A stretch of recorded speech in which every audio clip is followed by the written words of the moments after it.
अस्सलाम वालेकुम, मेरा नाम मकबूल अहमद है और आप लोग यूट्यूब चैनल देख रहे हैं। दुनिया के मुख्तलिफ ममालिक में जहां मुसलमान अक़लियतों में शुमार होते हैं, इस वक्त बदतरीन हालात का सामना कर रहे हैं और उनकी नस्ल कुशी की जा रही है।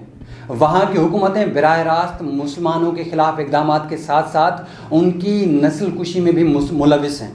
कितनी अजीब बात है कि आज मुसलमानों को ये साबित करने के लिए ज़ोर लगाना पड़ रहा है कि इस्लाम अमन पसंद और प्यार मोहब्बत का दर्स देने वाला मज़हब है। दूसरी तरफ देखा जाए तो दुनिया भर में सबसे ज़्यादा मज़ालिम और नस्ल कुशी का सामना किसी को है तो वो मुसलमान ही हैं।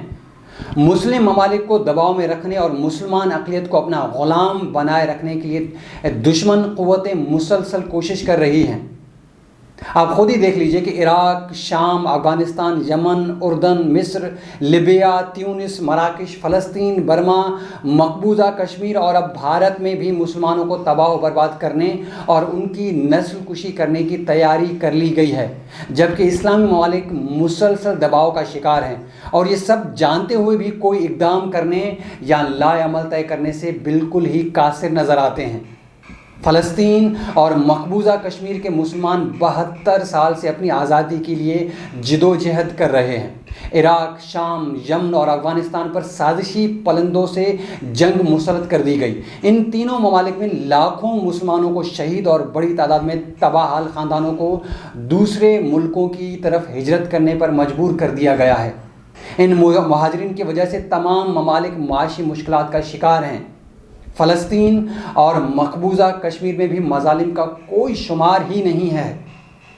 म्यांमार में मुसलमानों की नस्ल कुशी के ख़िलाफ़ एक अफ्रीकी मुल्क गैम्बिया की दरख्वास्त पर आलमी अदालत ने म्यांमार की हुकूमत को उसे रोकने और मुसलमानों को उनके मुकम्मल हुकूक देने का हुक्म जारी किया है। भारत की मोदी सरकार मुसलमानों के लिए मूज़ी सरकार बन चुकी है।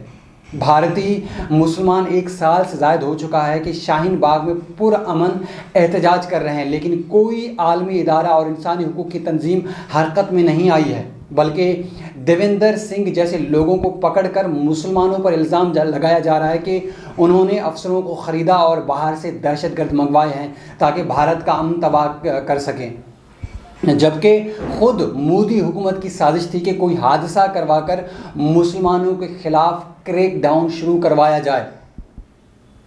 इसके पस्से मंज़र में भारतीय खुफिया एजेंसी रा और आरएसएस एक दूसरे के बरक्स काम कर रहे हैं। आरएसएस की पॉलिसियां मुल्क को तोड़ सकती हैं, जबकि रा ऐसा कभी भी नहीं चाहेगी। इसीलिए आज उसके प्लांटेड मुल्ला और अकबरुद्दीन अवैसी जैसे सियासतदान उनके लिए काम कर रहे हैं, जबकि मोदी सरकार सरहदों को इस्तेमाल करके भी आवाम की तवज्जो हटाने की कोशिश कर सकता है। नाज़रीन, लिबिया की बात करें तो वो मज़ीद तबाही की तरफ बढ़ रहा है। आलमी ताकतों की प्रॉक्सी वार का मरकज़ लिबिया बना हुआ है, जिससे तमाम अफ्रीकी ममालिक जो हैं वो लपेट में आ सकते हैं। अब वक्त आ गया है कि सब मुसलमान एक होकर अपनी आवाज़ बुलंद करें। दुनिया में जहाँ जहाँ मुसलमानों पर जुल्म हो, उनकी आवाज़ बने और वक्त के फ़िरौनों से लड़ जाएं, वरना ये यहूदी और नसारानी निज़ाम हम मुसलमानों को मुल्कों, सरहदों और फ़िरक़ों में बांट करके एक एक करके ख़त्म कर देंगे और हमारी आने वाली नस्लें हज़ारों सालों के लिए इनकी ग़ुलाम रहेंगी। अगली वीडियो तक के लिए इजाज़त दीजिएगा। अपना और हमारे इस चैनल का ख्याल रखिएगा। अल्लाह हाफ़िज़।